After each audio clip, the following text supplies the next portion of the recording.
Well, trading Stephon Gilmore was the right move at that time, but now the Colts are hurting. They're hurting for a cornerback with some experience, with, some kind of experience at all. Delias Flowers, I think, has the most snaps at like 20. Outside of Kenny Moore, we're not talking about Kenny Moore, we're just talking about the boundary corners. Outside of Kenny Moore, Delias Flowers has like 20 snaps, if that. And other than that, they're all rookies. They have none. You talk about Julius Brents, Darius Rush, Jalen Jones. They all have potential. They're all young. They're rookies. They're all very athletic. They have a chance to be good. But considering you have no one else in the room is pretty scary, because when you play a half-decent quarterback that's going to see a second, cornerbacks in the boundary that have no experience, they're going to attack it, and it is going to be a long day for the passing game. It's probably going to be, unless Chris Ballard goes and sifts through some of these roster cuts, some of the players on the market now, whether it's Marcus Peters, William Jackson, Ronald Darby, or someone that becomes available, this room is going to be pretty horrid. It's going to be putrid. The passing defense is going to be pretty bad. I wouldn't be shocked if it's one of the worst in the league, because, the defensive line is good. I would like to see them take that next step up, but is it going to be enough to really help these young guys? I'm not sure. The interior defensive line is quite incredible. The edge rush, that's where we still need to see an improvement.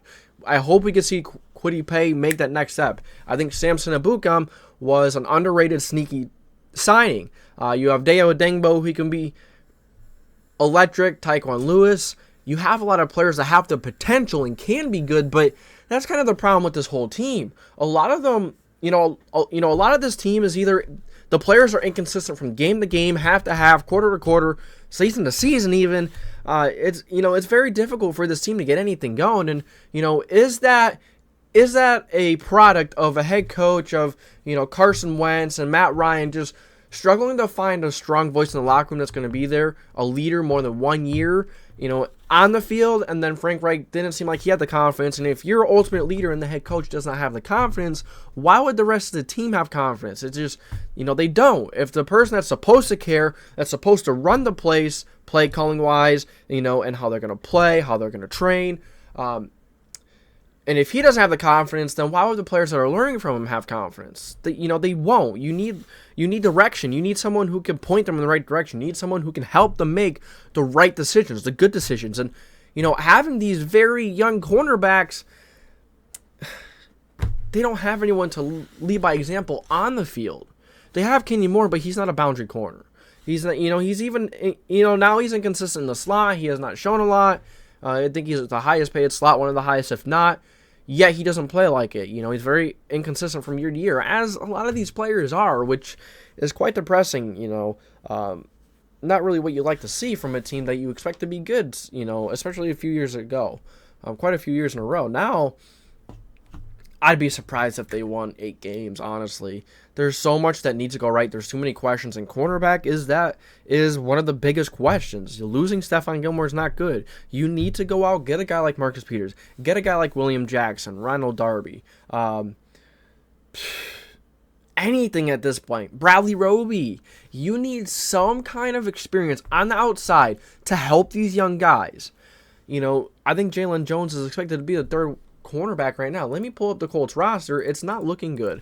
So, Colts roster ESPN. Let's see who the cornerbacks are listed and who their starters. That's the route. I meant to do depth chart. All right, cornerback. Even in the safety room, you have Julian Blackmon. Yeah, Ronnie Thomas had some nice playing time last year, but other than that, there's like none. And don't forget, Gus Bradley likes his safeties. He usually plays a lot of safeties. We're in a box, up high. So our cornerbacks are starting to cornerbacks. Our right cornerback is Julius Brents. He's questionable because he's still recovering from an injury. Left cornerback is actually... Wait, who's considered the slot right now then? Oh, okay, they just don't have a slot listed. So right cornerback is Julius Brents. Left is Kenny Moore, which, Delias Flowers is actually one that is listed there behind Kenny Moore. So I'm assuming he is listed as a second cornerback right now. Losing Isaiah Rodgers, that was a big hit. He not only ruined, something that could have been great for himself. He was a young player, really would have had a chance to have a big responsibility on the boundary, becoming number one corner. Do I think he would have become a number one corner and been paid like one of the best? No. Do I think he would have maybe been okay? I don't know. He was very good at covering twos last year at a high level. Covering twos and going to ones, it's a big difference. We've seen it with Namadi. He was a cornerback. He was traded from the Raiders to the Eagles. What happened? He always played two. All of a sudden he played the ones, and he was a different player. He just wasn't as good.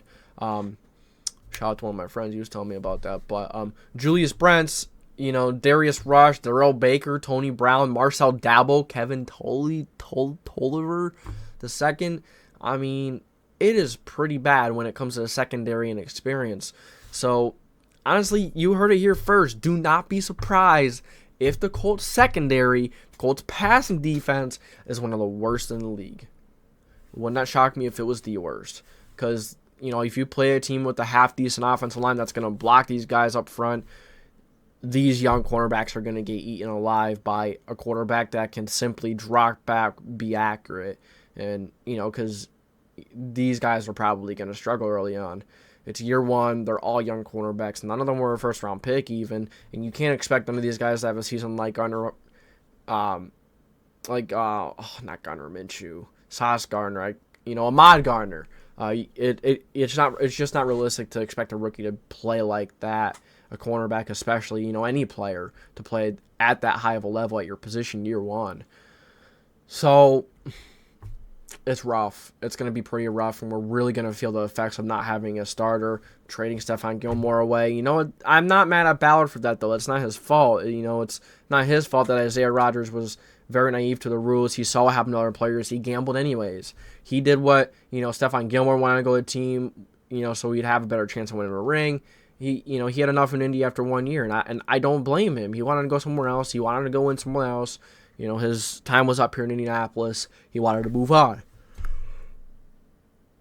Chris Ballard didn't force him to stay, which I respect that 100%. But you guys let me know what you think. Do you think someone in this room is going to sprout or just come out of nowhere?